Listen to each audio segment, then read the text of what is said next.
Hello, ladies, and welcome to another edition of Menopause Made Easy with Tanya, where we simplify the science, tackle the myths, and make this stage of life, which is a very powerful chapter, okay, not a dreaded one. So we want to be vibrant and energetic and go into this with grace and compassion and love and transformation, okay, instead of stagnation.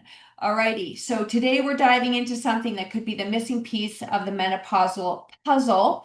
And a few episodes ago, I talked about the book Dark Calories, which is really interesting. I've done quite a few episodes on seed oils, and so those are worth listening to. And so I'm going to talk a little bit about those and a couple other things today as we dive into the metabolic problem that your doctor cannot see. Okay, so grab your tea or your coffee, your water, take me for a walk. Have me in the background while you're lifting weights because this conversation might just change how you think about your body forever. Okay, so first off, I got a lot of comments actually, which was really great on the episode, Three Ways to Own Your Own Health, which was my book review on a book that changed my life probably about 20 years ago by Mike Nash called Aggressive Health. So if you haven't listened to that episode, it's a really powerful one. I think it's 188. It's somewhere in there. Okay, so remember this again. You are the CEO of your own health. Oh, and this is going to be live July 12th. When's this going to be live? July 17th. If you haven't registered already or listened to last week's episode, you can improve your vision. Yes, you can. And I'm teaching a class in person on Saturday, July the 19th at 9:15 a.m. at my place, my house, which is partly my studio. And I'm going to teach you how to improve your eyesight. Last week's 195, episode 195, powerful episode, and I will share more with you. But it would be great if you could come to the class. You will leave with so much wisdom and practical strategies to improve your eyesight. See, right now I'm going to my eyes, practice my eyes without my glasses. So you might see me flip them back on and off here. Okay, so um, back to the CEO of your own health. You are in charge, okay? Some people can help you. I have a health team. I think it's important to have a health team, like a personal trainer, which I am, a fitness instructor. I'm also a nutritional coach, sleep and recovery coach. I'm getting into quantum biology of trauma. am so, I have so many certifications. So I know a lot of things, and I know that I can help you if you're just stagnated. You're just like, I know what to do, I'm not doing it, or I don't even know what to do.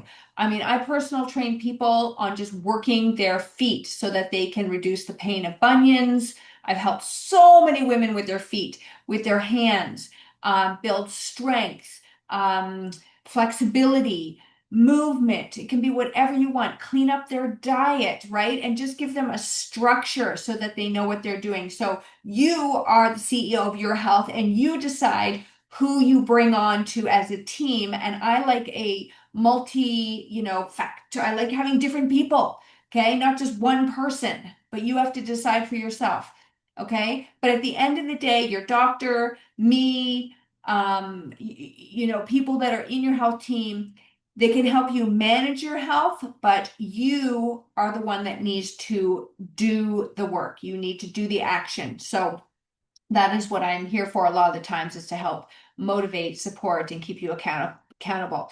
Okay, and just a little sideline here, that being the CEO of your own health doesn't mean that you have to know everything.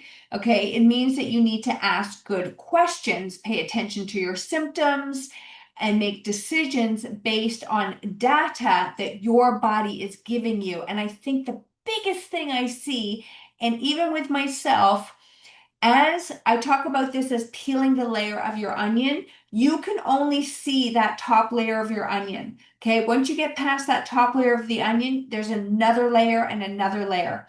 And until you are curious and compassionate and willing to go on a journey of improving your health, your oh my God, your health freedom, okay? Um, you're going to stay stagnant. So you really have to change your mindset that this is a journey, not a destination, and open yourself to asking questions and not feeling that you're lacking in any way, because I have been in this industry for over 30 years. So I have a wealth of knowledge when it comes to this in regards to helping people. And so don't be afraid to ask questions and get support. You're not meant to do this on your own. Okay.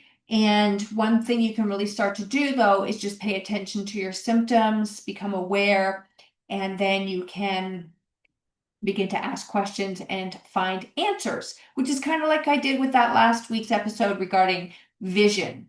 Okay, so we've talked about the fact that you are the CEO of your own health. Okay, now, unfortunately, we go, now actually, I'm not even going to say unfortunately, it's a blessing that we get to go through perimenopause and menopause, that we get to this age and stage of life.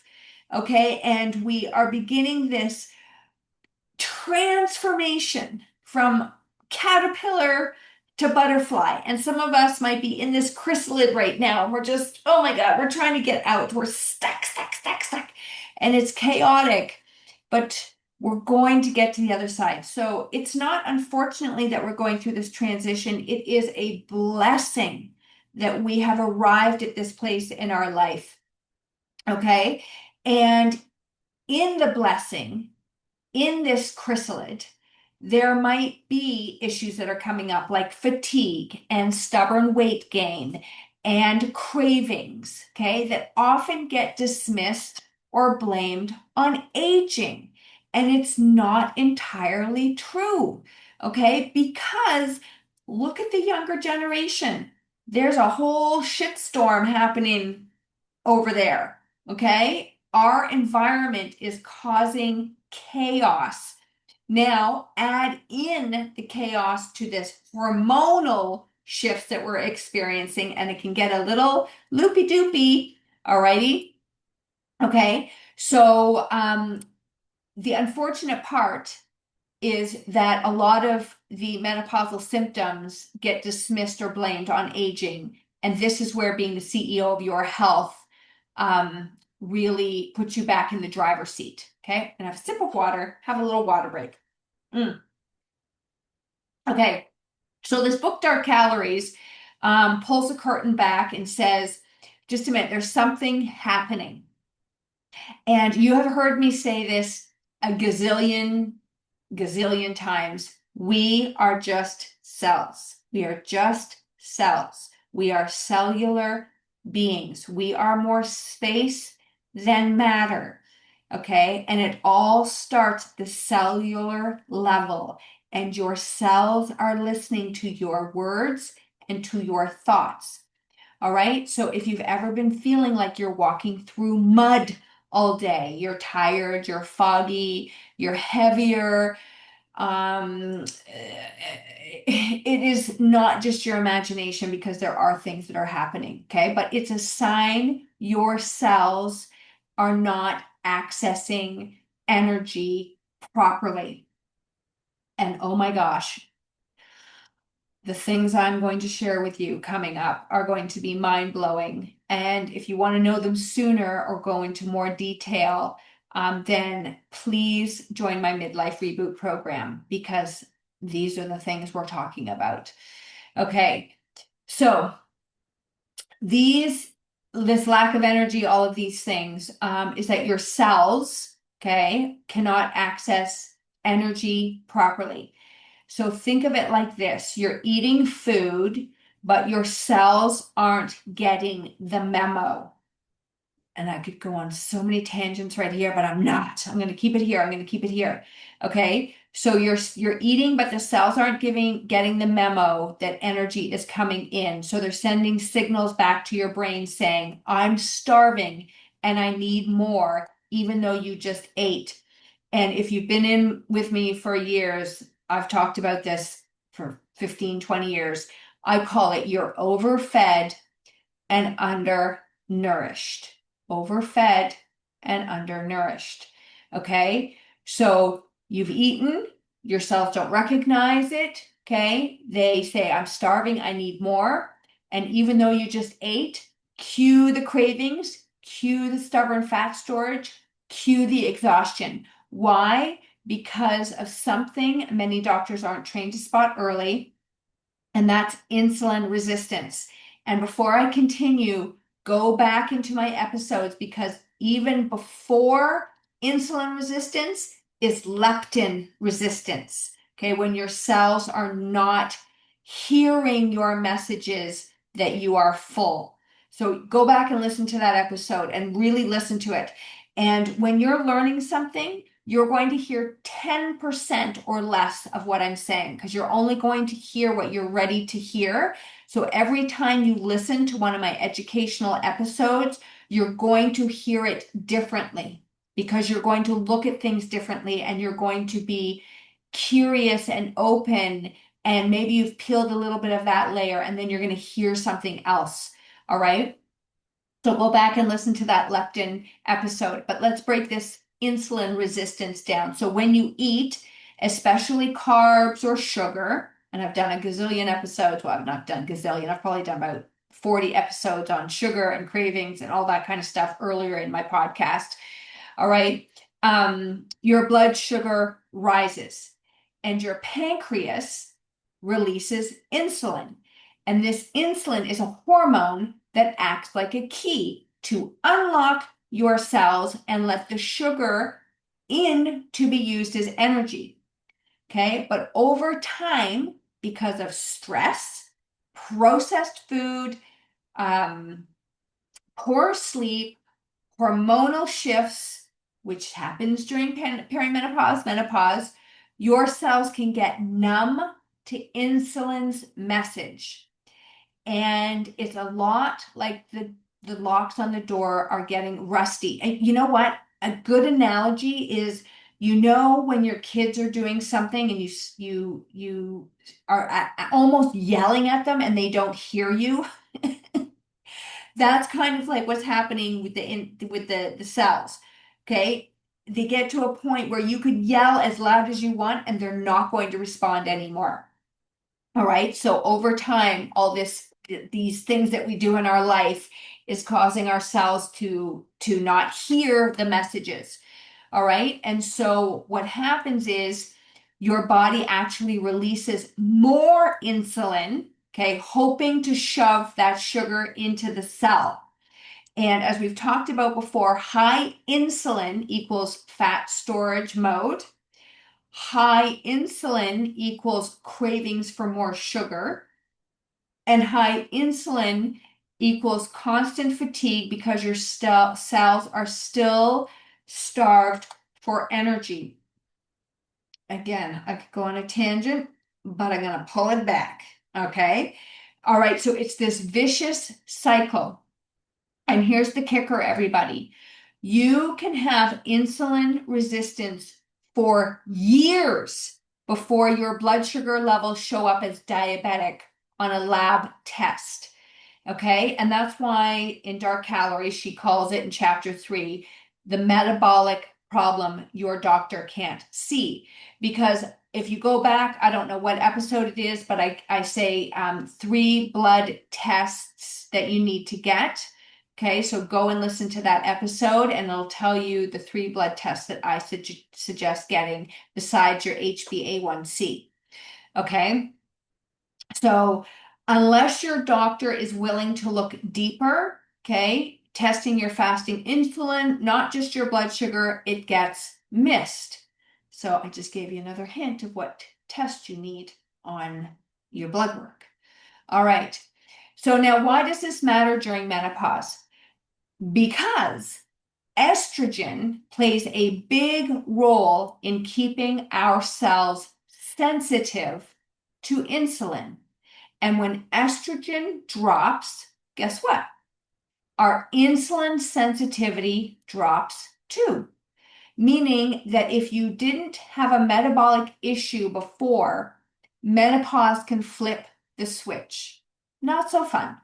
Okay. This is why you cannot eat and drink like you did in your 20s, your 30s, even your 40s. Okay. You just cannot. I cannot.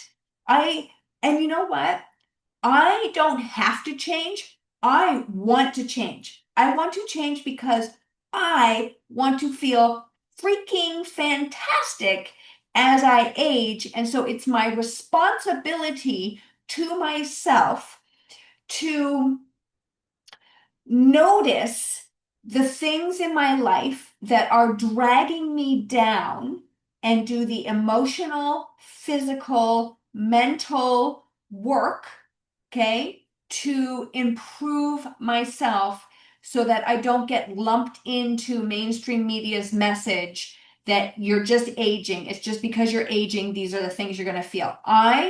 Watch me. Depending on how long I do this podcast, I have no, I'm not stopping anytime soon, but I will not be part of that statistic. No, see, my eyes are already better. See, look, I'm not wearing my glasses today. If you go back, you'll understand why in last week's episode. Alrighty. So, I want you to listen to that episode of go and get these 3 blood tests done so that you are in charge of your health and your blood, and you can ask your doctor what you need. And if your doctor doesn't give you those tests, find another doctor that will. Okay.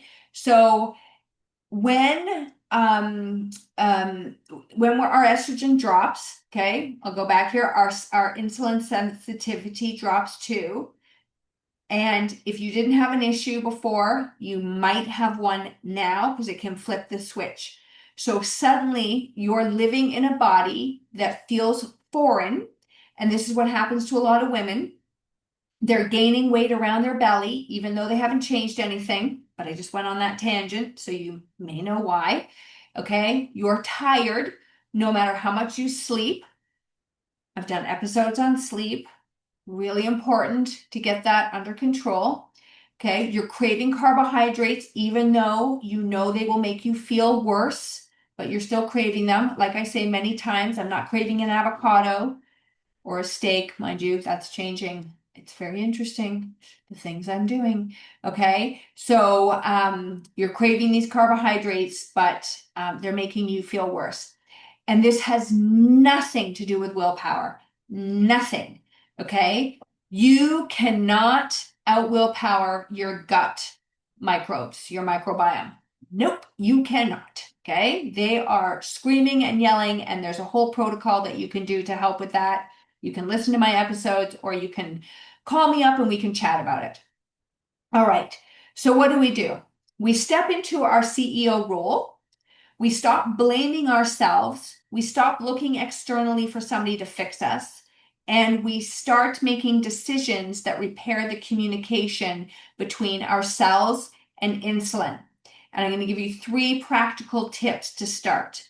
Okay, the first one, and this is no big surprise, any of these, but it's worth repeating over and over and over again because today might be the day that you hear this message and actually start to not only hear it, but start to integrate it into your life in simple shifts. Okay. Number 1, lower the sugar load. This doesn't mean you have to live in a prison of no carbs forever. That's not what I'm saying. I had bread at lunch today. I had fruit. Okay. I've done episodes. I'm not going to talk about a lot of these things, but it is where you are to where you want to go, not in one step, but in the next little shift. And that's one of the biggest things I learned 15 years ago was not to take a big shift because it doesn't last. You have to find the next micro step to take. And even if it feels so easy, doesn't matter. Do it consistently. Take the next step. All right. Choose carbs that come with fiber, like berries, quinoa, leafy greens. Okay, figure it out. Okay, but get some fiber with those carbohydrates. So you want to eat some complex carbohydrates. Okay, and watch out for the hidden sugars, especially in health food. it is so saddening to me how health food has been wrecked with so many not good ingredients, but because we think it's a health food or they label it as a health food, they're tricking us. So you have to become even more diligent with label reading and understanding. Can't just look at the front of the box. Okay. Secondly, you need to build muscle. You need to move your body, which is the name of my studio, Move Your Body Studio. Okay, muscle is like a sponge for sugar. And the more muscle you have, the more your body can use sugar instead of storing it. So I have done multiple episodes on are you a sugar burner or a fat burner? Okay, one of them is number 8. I think another one is number 56. Those are life-changing episodes, life-changing when you understand this. Because if you have extra fat on you and you're not accessing it, you need to learn how to access it to get it off your body. Okay, so there is a sugar burning part of you and a fat burning part of you. And the majority of us, like 95, I think it's even higher now, 95% of us are stuck in a sugar burning mode and you are not tapping into your fat burning potential. You're not tapping into your fat storage. Remember, you don't want to lose weight, you want to lose fat. Okay, so go and listen to those, or like I said, you can join my midlife reboot program. You can call me up. We can have a mini consultation, and you can sign up for some coaching. Okay, you're going to have to pay. So, or you can listen to my stuff for free and you can figure it out on your own. But if you want that one-on-one attention or you want group attention, those are 2 ways that you can start to really cut down on the amount of time and energy it's going to take, because I'm going to tell you exactly what you need to be doing, how to do it, and I'm going to be there for support, and we're going to peel the layers back and we're going to get to helping you. Okay, so strength train 2 to 3 times a week can make a bigger difference than the endless cardio that you may be doing. Okay, so muscle is like a sponge to soak up sugar. And if you are not lifting weights, you have to ask yourself, why am I not lifting? How can I start to lift weights? Who do I need to get into my life to help me lift weights? Okay, and I'll put up my hand. I would love to help you. Okay, but you have to make the first step and reach out to me. Tanya at moveyourbody.ca. Okay, the third point, practical step, is manage stress like it's your job.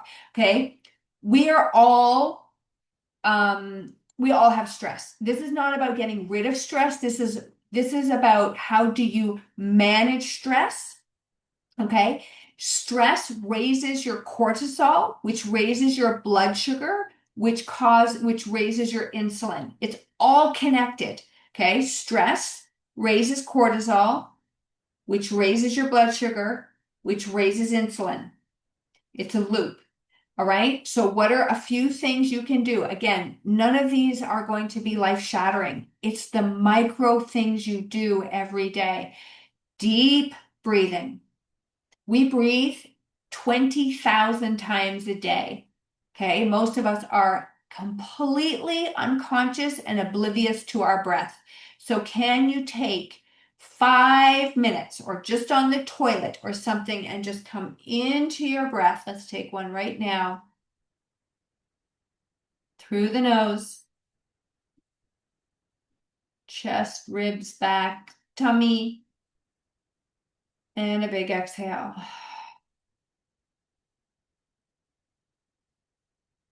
Please remember to breathe through your nose.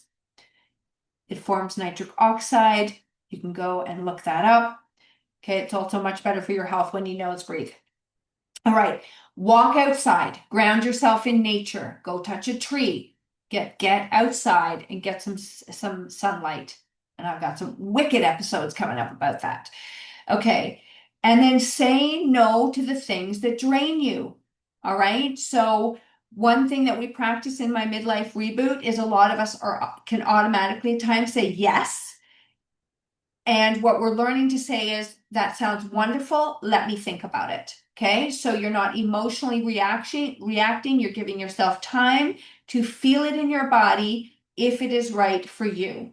Okay. So that sounds great. Let me think about it and I will get back to you.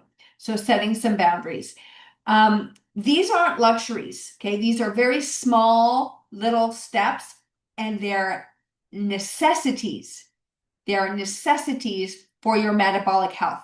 These are not, oh, I should do them. No, these are like, I want to do them because they're so important to my metabolic health, to my vibrant being. Okay. So you don't have to do it perfectly. You just have to do it consciously. You have to be aware that you're going to actually do these three things. These three things, I gave you more things, but the three subtitles. So that is move your body, your stress, and lower your sugar load. Okay. So you don't have to do them perfectly. Small hinges swing big doors.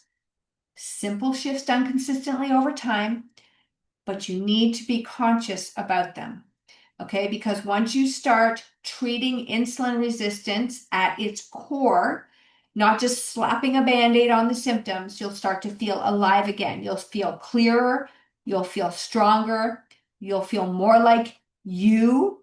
Okay, and um, this is how we want to feel in this next chapter of our life. We want to feel vibrant and energetic, or maybe you don't. Maybe you don't. I don't know. It's up to you. Okay? I know I do. All right. So if this episode lit you on fire today and you're all excited to do those three things that I said with some little practical steps in there, I encourage you to listen to the episodes that I mentioned, number 8, number 56, sugar burner versus fat burning. Listen to anything to do with cravings. Listen to the episode on leptin resistance. Okay. You can check out the book Dark Calories. You can check out the episodes I've done on seed oils, how they're clogging up our system. Okay, but you have more power than you think. You are the CEO of your health, and you can rewrite your health story starting right now. That's exciting, everybody. That's exciting. So please, if you could like, review, share my podcast, I would deeply appreciate that because you are not only helping yourself, but you are helping a friend of yours. I appreciate you taking the time to listen to me today and to incorporate some of these strategies into your life. And again, if you are not doing these strategies on a consistent basis and you feel blockages and you're like, I know what I should be doing, but why aren't I doing them? Or, you know what? I honestly don't even know what to do. I don't even know where to start. I'm feeling overwhelmed. When we feel overwhelmed, we shut down, we go into freeze mode. This is when you ask for help. You are never too old. You're never too young.